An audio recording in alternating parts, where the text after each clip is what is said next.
Me siento muy honrado poder estar acá para compartir algo de lo que Dios ha hecho con nosotros. Queremos dar gracias a los hermanos de alabanza. Gracias por ser instrumentos que Dios usa para alabar, para adorar, para exaltar, para engrandecer su nombre. ¿Cuántos creen que esta es una buena noche? A ver, diga, esta es una buena noche. Voy a invitarlo para que usted me acompañe. Vamos a hacer una palabra de oración, pero antes yo quisiera leer un pasaje de la Escritura. Si usted me puede acompañar, vamos a incursionar un poco en la palabra del Señor en el libro de Hebreos. En el capítulo 5, verso 6, hay un pasaje que habla sobre un personaje que aparece en la Escritura que vamos a ir desarrollando poco a poco, pero que nos enseña en este momento un principio, que es el que yo quiero dejarle en su corazón. Cuando usted lo tenga, me da un amén. Dice la palabra de nuestro buen Dios, Hebreos 5, 6. Como también dice en otro lugar, tú eres sacerdote, y quiero que haga un poco de énfasis en la palabra, para siempre, según el orden de Melquisedec. Quisiera que me acompañara. Vamos a presentar delante del trono de la gracia todas las peticiones, todas las necesidades que su pueblo presenta delante del Señor. La palabra de Dios dice que la oración del justo es eficaz y puede mucho. Padre, en esta noche nos convenimos, Señor, en tu nombre a darte gracias por lo bueno que tú eres. Hoy, Señor, presentamos delante de ti, Señor, toda necesidad, toda petición, toda súplica, Señor, que tu pueblo trae a este lugar, sabiendo que este es un lugar donde se invoca tu nombre y donde tu palabra dice que donde 2 o 3 se convienen, ahí estás tú. Y presentamos, oh Dios, estas necesidades para alcanzar lo que tu palabra dice, el oportuno socorro. Creyendo, Señor, que tú eres un Dios grande en misericordia, te alabamos, te bendecimos y por la fe creemos y recibimos, Padre, la convicción de que tú oyes, atiendes la necesidad de tu pueblo. Todo esto lo hacemos creyéndote a ti y a tu palabra, Señor, en el nombre que es sobre todo nombre, en el nombre todopoderoso y maravilloso de Cristo Jesús, nuestro buen Dios. Amén, amén y amén. ¿Cuántos dan gloria a Dios? Esta es una buena noche. Yo le doy gracias al Señor primeramente y al hermano Otto por la confianza. Sé que estar en este lugar no es fácil.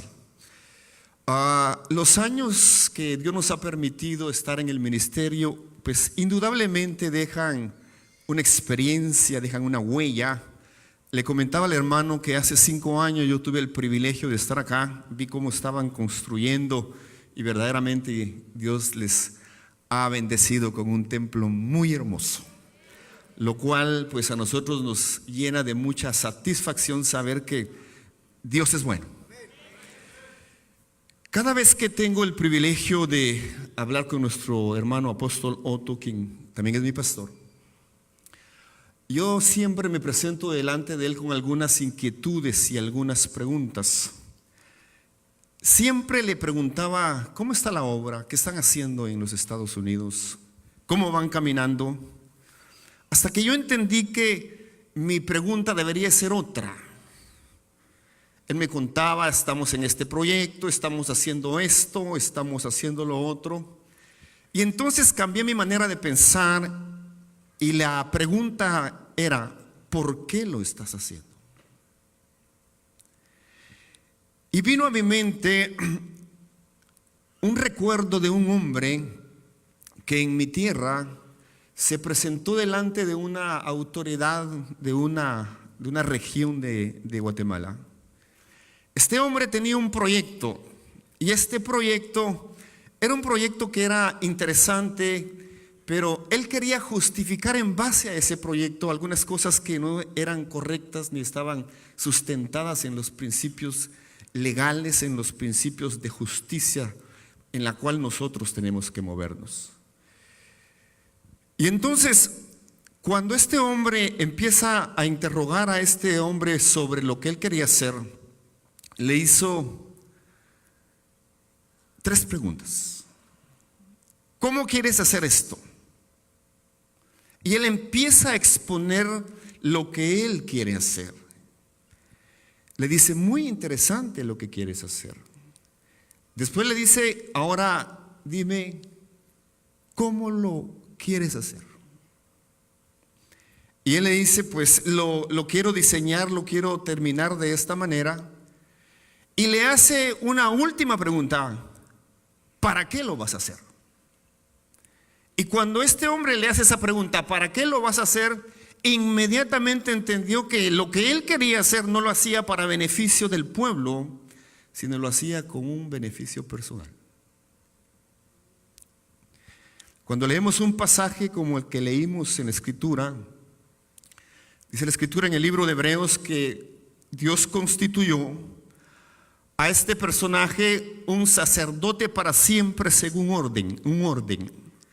La Biblia nos muestra a nosotros que Dios es un Dios que habita en la eternidad hasta la eternidad. Entendemos que Dios es un Dios que cuando hace algo lo hace bien hecho. Y todo lo que hace Dios, diga, todo lo que hace Dios tiene un propósito eterno.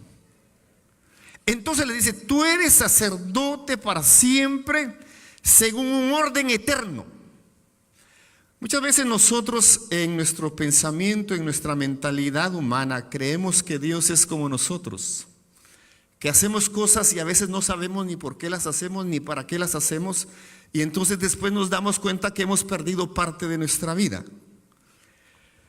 Viene a mi mente y a mi corazón un pasaje en la Escritura donde estaba a Moisés, y de alguna manera Moisés fue confrontado con una pregunta: ¿por qué la tribu de Leví no diezma? Entonces la respuesta es porque en los lomos de Abraham los levitas me diezmaron. Yo quiero hablarles sobre algunas matrices que se encuentran en la Escritura que nos van a llevar a verdaderamente conocer un plan eterno de Dios. Dice la palabra del Señor que la respuesta es en los lomos de Moisés. Cuando yo meditaba en eso, dije, Señor, ¿y cómo es esto? Hasta que entendí que en los lomos había una matriz donde Dios en su plan perfecto une a un hombre y una mujer y lleva a un nuevo ser en un proceso eterno a un vientre de la madre, que es otra matriz. Cuando el niño está en el vientre de la madre, Dios empieza a tener el cuidado de que este ser que Dios está enviando a la tierra, que lo envía con un propósito, tenga las condiciones adecuadas, tenga los ingredientes necesarios para poder alcanzar el propósito eterno para el cual Dios nos envía. Y todos sabemos que el tiempo en el cual una criatura, una nueva creación, un niño se gesta en el vientre de la madre, pues es de 9 meses. Aunque en muchos de nuestros países casi todos nacen de 7 meses porque dicen que son adelantados. Cuando entendemos eso, nos encontramos que en ese periodo de tiempo, si el niño no sale, corre riesgos tremendos de no alcanzar el propósito para entrar a otra dimensión, para entrar a otra matriz, que es la cual nosotros conocemos como la vida en la tierra. La palabra de Dios nos dice que los más fuertes de 60 a 80 años. Sería bueno que revisáramos nuestra bitácora de vuelo para ver en qué posición estamos. ¿Y cuánto hemos alcanzado para que el proceso eterno de Dios se cumpla en nuestra vida? Y este es un buen momento para meditar. Yo he entendido por experiencia propia y porque la Biblia respalda, la Escritura dice que todo lo que pasa para los que aman a Dios obra para bien. ¿Cuánto lo creen? Ahí dígale, Señor, yo creo tu palabra. Denle una ofrenda de palmas al Señor, dígale, Señor, todo lo que pasa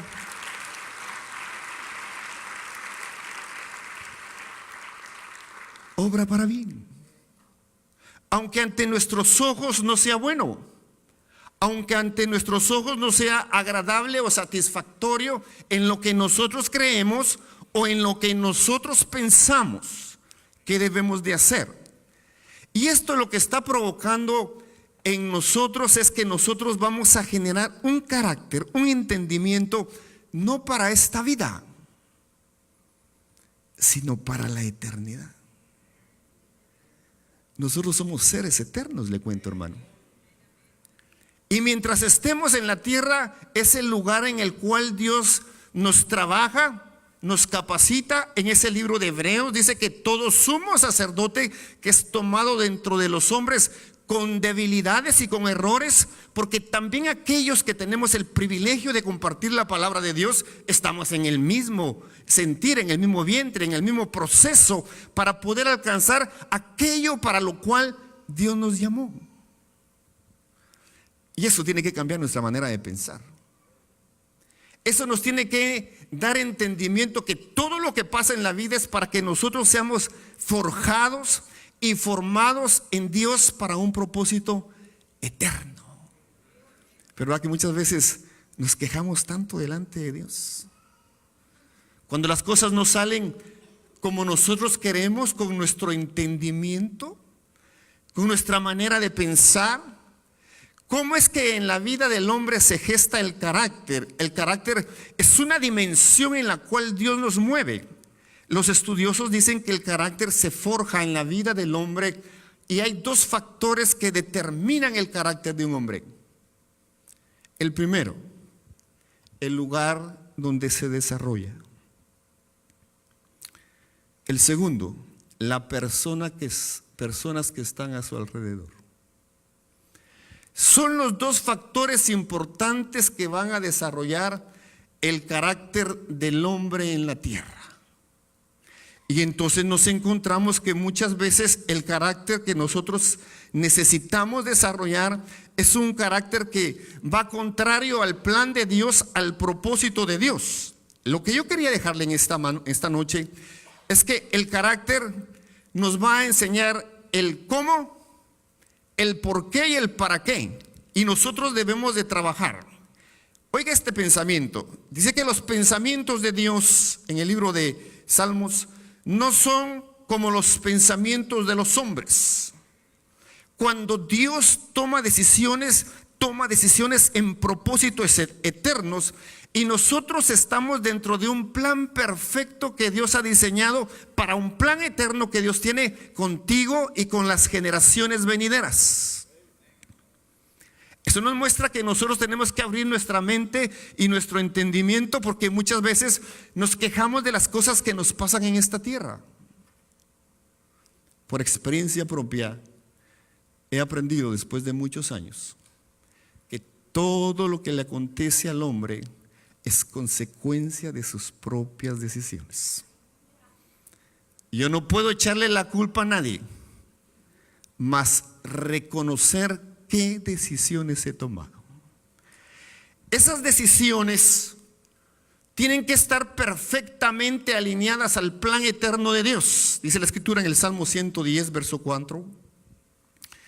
El Señor ha jurado y no cambiará de parecer. Tú eres sacerdote para siempre, según un orden que Dios estableció para un propósito eterno. Ahora quiero decirle algo, dígale al vecino, tú eres sacerdote. La Escritura dice que Dios nos ha hecho reyes y sacerdotes. ¿Usted lo cree? Mire, a veces nosotros le hacemos mucha upa cuando nos dicen que somos reyes. Y es precioso tener una mentalidad de reino. Para ser rey, déjeme decirle, se entra en un proceso. En toda monarquía, en todo principado que nosotros vemos aún en la tierra, los descendientes que nacen como príncipes, como herederos, se les llama príncipes, pero la corona tiene la responsabilidad de que los descendientes de esta generación sean enseñados en principios eternos. Y lo peor que le puede pasar a la realeza, y corre el riesgo de perder, estar vigente en este tiempo, es que sus príncipes y sus descendientes anden haciendo cosas que no deben de hacer. ¿Cuántos somos príncipes de Dios? ¿Cuántos tenemos una mentalidad de reino? Corremos riesgos si no manejamos esos principios. Somos reyes y somos sacerdotes. A ver, ¿cuántos somos sacerdotes del Señor? ¿Sabe usted qué quiere decir sacerdote? La palabra sacerdote significa el que tiene entendimiento espiritual. Dios ha hecho de nosotros seres con principios eternos, el cual Él va a ir forjando, y Dios es un Dios que trabaja de generación en generación. Vemos en la Escritura que hubo en algunos pasajes de la Escritura que hubieron generaciones que se perdieron. Por ejemplo, la palabra de Dios nos habla sobre el gran líder. Moisés fue un gran líder de parte de Dios. Y dice la palabra del Señor que Moisés, cuando ya estuvo frente a la tierra de Canaán, de repente el pueblo le incita a Moisés y le dice: ¿por qué no mandamos unos príncipes a ver cómo es la tierra y ver si verdaderamente nos conviene pasar, si vale la pena el esfuerzo, el sacrificio? Y mandan a 12 príncipes. Oiga, príncipes. Estos están por 40 días en esta tierra, usted lo sabe perfectamente. El número 40 en la Escritura habla del tiempo de una generación. Personalmente yo he entendido que una generación vigente en Dios es una edad, o está dentro del rango de la edad de 20 a 60 años. ¿Por qué creo eso? Porque la Escritura dice que cuando iban a la guerra en Israel, menores de 20 años no iban, sino de 20 años para arriba. Cuando vemos el número 40, encontramos un número de generación. Estos hombres, estos príncipes vienen y no van con Moisés, sino que van con el pueblo. Y en lugar de darle un informe a Moisés, desaniman al pueblo. Como consecuencia, ellos no pasan a la tierra de bendición, a la tierra de promisión. ¿Por qué? Porque esa generación fue una generación que se perdió por no entender que había que obedecer y creer a lo que Dios ha determinado para cada uno de nosotros. Muchas veces nosotros de alguna manera afectamos a nuestras generaciones venideras. Personalmente yo predico mucho sobre que debemos de amar a la generación que viene. Somos una generación, y sin temor a equivocarme, porque yo los veo a ustedes muy contentos, los veo muy bendecidos. ¿Cuántos dan gloria a Dios porque Dios los ha bendecido? Dale una ofrenda de palmas al Señor, dígale: Padre, gracias porque tú has sido bueno conmigo. Pero le voy a lanzar una pregunta: ¿y qué de sus generaciones venideras? Uno de los grandes conflictos que tenía Elías es que dijo: yo no he sido mejor que mis padres. En Dios el principio es que cada generación que venga sea mejor que la que pasó. Yo sé que muchos de los que están ustedes acá, estar en este país no ha sido fácil. Ustedes son guerreros. Ustedes son hombres de avanzada. Han venido a tierras lejanas. Le han creído a Dios. Y Dios ha sido bueno. Pero somos una generación que aprieta muy poco o ama muy poco a la generación que está vigente ahorita. Nosotros tenemos que aprender que la Escritura dice, hay un principio en donde la Biblia nos muestra y dice: enseña al niño en su carrera, enseña al niño en su camino, para que cuando sea viejo la instrucción no se aparte de él. Pero hoy, yo no sé, y a mí me late, hermano, con toda confianza sé lo que tengo que decir, que en países tan avanzados, porque usted me dirá: hermano, usted viene de un país tercermundista, sí. Es que aquí estamos en los Estados Unidos, hermano, aquí la cosa es distinta, sí, pero somos muy dóciles con nuestros hijos. Oh, pobrecito el niño, hermano, pobrecito la niña.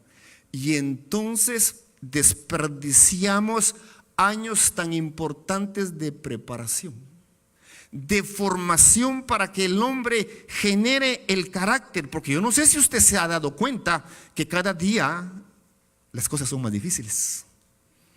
Y la Escritura dice que miremos que cuando los tiempos sean malos, lo aprovechemos bien. Usted mira, hermano, yo tengo 2 trabajos. Bueno, si usted le llama aprovechar bien el tiempo, trabajar doble, usted sabrá por qué lo dice. Pero lo más valioso que usted y yo tenemos en nuestra vida son los hijos que Dios nos ha dado. Y que dicho sea de paso, diga, no son nuestros.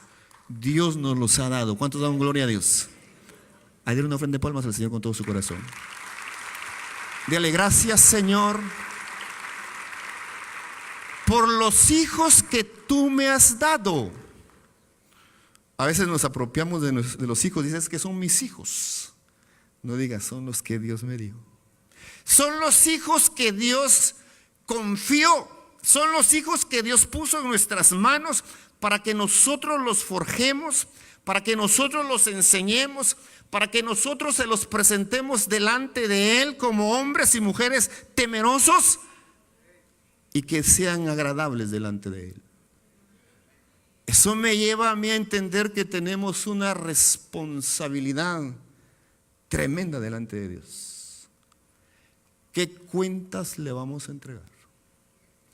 He entendido que somos una generación que ama muy poco a sus hijos, porque la palabra de Dios dice que habemos muchos, y yo soy el primero que me pongo delante, que a lo malo le llamamos bueno y a lo bueno le llamamos mal.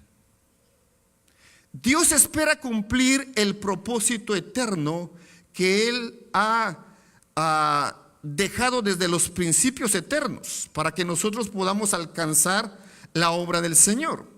Si usted se va conmigo a la Escritura en el libro de Hebreos, vamos a encontrar en el capítulo 5, voy a leer una versión popular.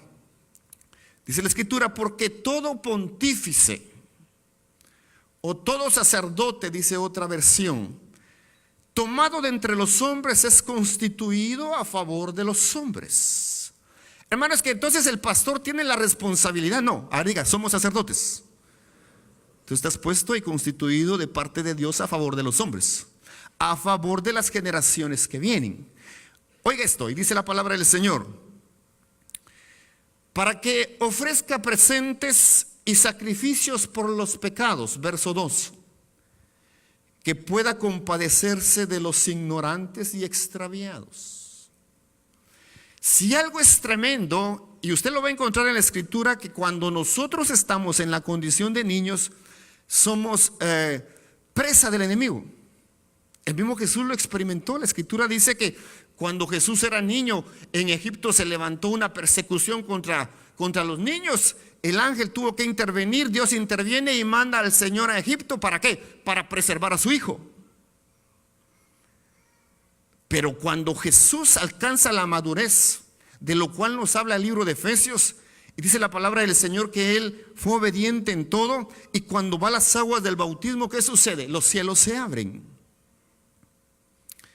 Y se oye por primera vez una voz y una manifestación tan tremenda en este mundo, que dice la Escritura que el Espíritu Santo baja como en forma de paloma, y se oye una voz que dice: este es mi Hijo amado, en Él me complazco. ¿Por qué? Porque había aprendido a obedecer. Mira qué tremendo es esto. En otra ocasión dice que Jesús, alzando sus manos al cielo, se percató que todos lo oyeran y dijo: Padre, yo sé que tú siempre me oyes. Pero ¿qué dijo en el contexto? Porque yo siempre hago tu voluntad. Igual que nosotros, ¿verdad? El punto es este.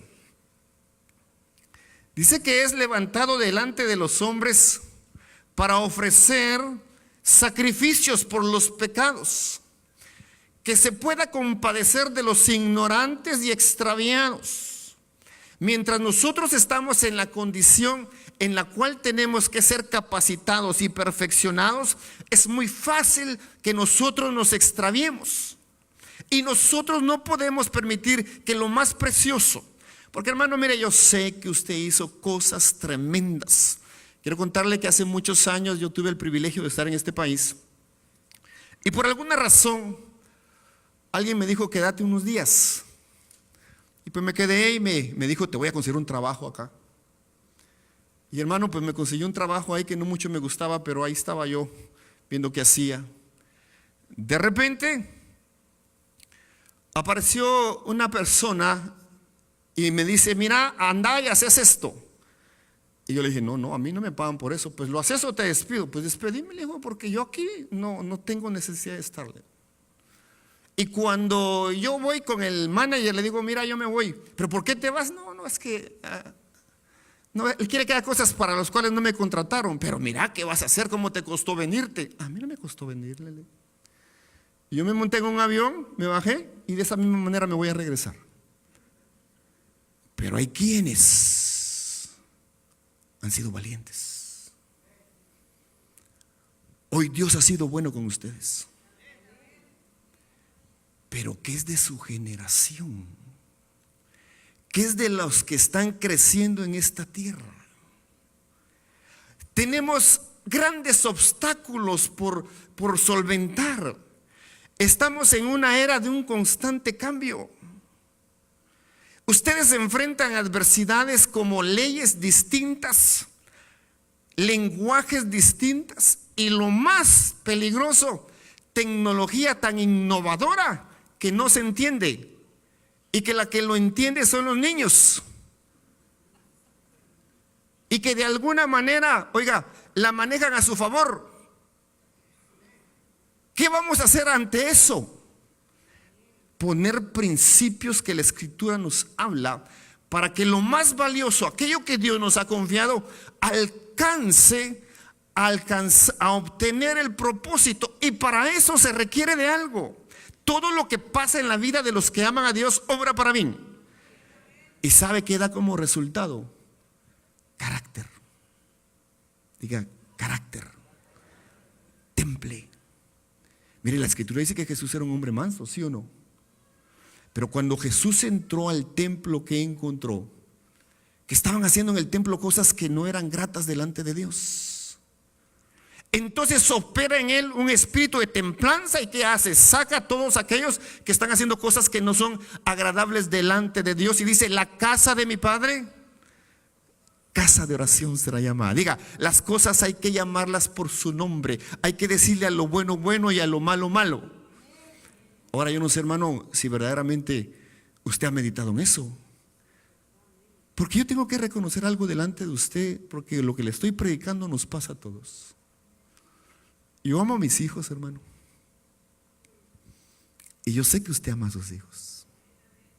Ahora la pregunta es la siguiente: ¿estamos haciendo un buen papel? ¿Estamos siendo hombres y mujeres generacionales? ¿Estamos trasladándole la estafeta del evangelio? La Escritura dice que los hijos nuestros son poderosos en la tierra. Solo lo van a hacer si tienen cimentado y les hemos transferido los principios eternos, para que el Dios, que es un Dios generacional, porque nos vamos a encontrar en la Escritura a otros hombres. Le voy a poner el ejemplo de Samuel. Dice la palabra de Dios que estaba el sacerdote Elí, un sacerdote delegado en un rango muy especial. Pero los hijos de Elí, la Biblia dice que y los cataloga como hijos de Belial. Léalo, se va a dar cuenta. ¿Y sabe por qué razón? Porque no conocían el oficio sacerdotal. Porque todo lo que hacían lo hacían para beneficio propio. Y Elí fue un hombre que no ejerció la enseñanza. ¿Qué le dijo Dios a Elí? Siquiera el pecado les hubiera estorbado. Entonces yo quiero irle dando el punto central a esto que le quiero dejar en esta noche. Todos nosotros, aún sacerdotes, padres, dice que estamos puestos delante de Dios para que los que son ignorantes y extraviados puedan alcanzar, y en medio de su flaqueza puedan obtener el propósito eterno para el cual Dios nos ha enviado. Entonces vamos a encontrar que se necesita generar en la vida del hombre carácter. Y quiero hablarle un poco del carácter, porque el carácter es el área a trabajar en el cristiano. El carácter es, déjeme decirle, de alguna manera el resultado. Mire, la palabra carácter, que en griego es carácter, es el término de origen griego que expresa la marca, la impresión, la señal, la forma de reaccionar y sentir propio de cada persona, rango que la diferencia de los demás, marcando su propia personalidad. En base al carácter que tenemos es como vamos a poder enfrentar la adversidad. Quiero contarle que a mí hace algún poco tiempo atrás me tocó vivir una situación difícil de salud. Le estoy hablando de vida o muerte. Y llegó el momento en el que yo tuve que decir: Señor, yo te creo a ti. Y poder confrontar aún la misma muerte, entendiendo que Dios tenía un propósito en mi vida. Entendiendo y creyéndole al Señor que yo no había terminado la obra que Él me había enviado a hacer. Y le digo: Padre, y le voy a decir algo en qué pensaba. Yo tengo 2 hijos. Mi hija en ese entonces tenía 20 años y mi hijo tenía 14 años. Y créame que en lo único que pensaba era en mi hijo. Y le decía: Padre, mi hijo está pequeño. Bueno, ella ya se las defiende, pero él no. ¿Cómo va a enfrentar un mundo adverso, un mundo difícil? Aunque pareciera que uno de hombre es el que va a alcanzar eso, es Dios, hermano, porque si Dios no está con uno, van a la vida del hombre en esta tierra. Y Jesús dijo: sin mí nada podéis hacer. ¿Cuánto lo creen? Entonces dije yo: Señor, Padre, ten misericordia pero yo necesitaba dejarle una formación mejor a él. En el carácter es donde de alguna manera, mire, el carácter crea una dimensión esencial en una persona. Y en esa dimensión es donde se juntan las actitudes, los valores, las creencias que van a determinar las acciones. Porque el hombre acciona en base a lo que cree. ¿Cuántos dan gloria a Dios? Entonces, cuando yo entiendo que yo estoy siendo formado para algo eterno, para algo glorioso de parte de Dios, tengo que entender que tengo que ser trabajado de parte de Dios. Y cuando yo entiendo que eso va a dejar en mi vida un resultado glorioso, ¿por qué razón? Porque eso va a configurar la personalidad de cada creyente. Hay factores que van a determinar el temple y el carácter de cada hijo de Dios. Y de eso te quiero hablar. No ha habido hombre más valiente en la tierra que Cristo Jesús, que supo enfrentar aún a la propia muerte. Y después le dijo: ¿dónde está, oh muerte, tu victoria? ¿Dónde está, oh muerte, tu aguijón? Porque él conoció el plan de Dios. La Biblia nos habla en el libro de Génesis capítulo 1, eso todos lo sabemos. Entonces dijo Dios: hagamos al hombre a nuestra imagen, conforme a nuestra semejanza, y señoree en los peces del mar, en las aves de los cielos, en las bestias y en toda la tierra, en todo animal que se arrastra. Cuando Jesús exponía la palabra en Jerusalén, dice la Escritura que los fariseos, los saduceos y todas estas religiones o religiosos estaban al acecho para ver dónde Jesús cometió un error. Un día dice la palabra del Señor, Lucas 20, 24. Mire este pasaje de la Escritura. Mostradme una moneda. Porque le preguntaron a Jesús: ¿es lícito dar impuestos? Y dijo: mostradme una moneda. ¿Qué hay en esa moneda? Está la imagen de César. Entonces Jesús dijo: dad a César lo que es de César y a Dios lo que es de Dios. Ahora, el punto aquí es este: ¿qué es imagen?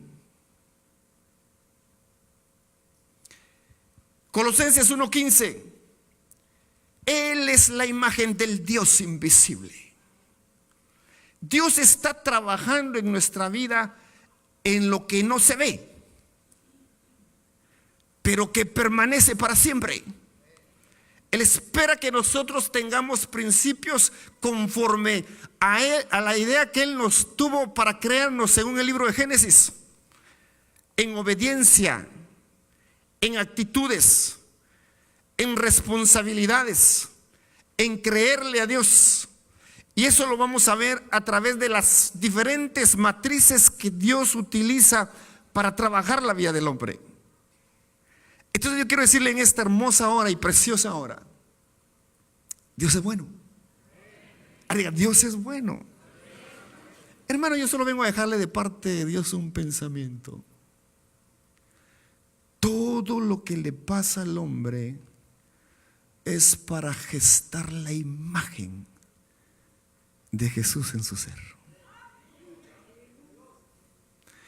Y a veces nosotros no queremos ser tallados. Cuando Dios empieza a trabajar en nuestra vida, luego nos presentamos delante de Dios: hermano Otto, mire, hermanos, oren por mí, porque no, Dios te está trabajando, Dios te está tallando, Dios te está formando, Dios está generando en tu vida el carácter, el temple, para que cuando tú tengas que enfrentar verdaderamente lo que o para lo cual fuiste creado, tengas la templanza de parte de Dios para hacer lo que tengas que hacer, porque para eso Dios te está formando. ¿Cuántos dan un gloria a Dios? Dele gloria a Dios. Padre, gracias porque tú estás haciendo algo en mi vida. Hoy por hoy el evangelio ha tomado una línea de que todo tiene que ser bien. Queremos ser intocables porque solo vemos las cosas a nivel tierra. Diga: somos seres eternos. Dice la escritura que las cosas que no se ven permanecen para siempre. Y ahí es donde Dios nos está trabajando. Entonces vamos a encontrar puntos tan importantes, hermano. Yo tengo que ir terminando con esto. Hay factores que generan carácter en la vida del hombre.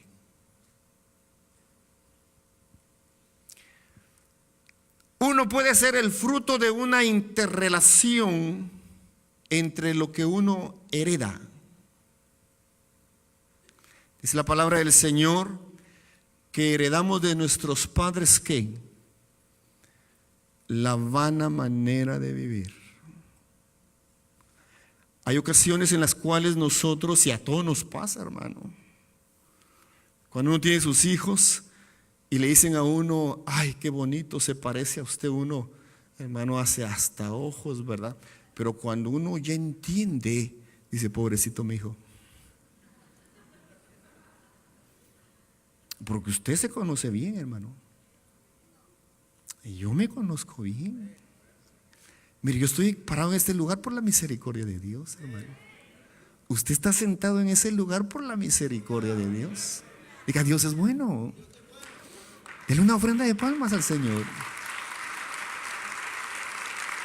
Dios es bueno. Otro factor que incide en el carácter y en la forma de ser del ser humano es lo que ha vivido. Yo no sé qué ha vivido usted, hermano. En el retiro de pastores, el hermano Otto lanzó un desafío y dijo: a ver, todos aquellos que han bailado en el mundo, levanten la mano. Hagamos ese ejercicio. ¿Cuántos han bailado en el mundo? Bailaron en el mundo, levanten la mano. Mire, hermano. Y le estoy preguntando cosas bien sencillas. Y después dijo: a ver, pastores que nunca bailaron en el mundo. Ay, hermano, yo soy uno de ellos. Yo nací en un hogar cristiano. En alguna ocasión yo fui a una fiesta y me recuerdo bien que una muchacha me dice, ¿bailamos? Y le digo, no, no sé bailar. Y me hizo una pregunta, ¿y entonces qué estás haciendo acá? Me dijo, de verdad, le digo, ¿qué estoy haciendo aquí? Y cuando uno quiere danzar, hermano, ay Dios, hermano. Pareciera uno como que estuviera con muletas porque no fue adiestrado, no fue vivido en eso. Pero aprendí algunas cosas muy importantes. En mi país hay un ministerio muy grande y él tiene un eslogan en su presentación del mensaje. Y dice, somos una generación de cambio. Un día me habla una de mis ovejas y me dice, hermano, nosotros somos una generación de cambio. Tú tal vez sí, yo no, le digo.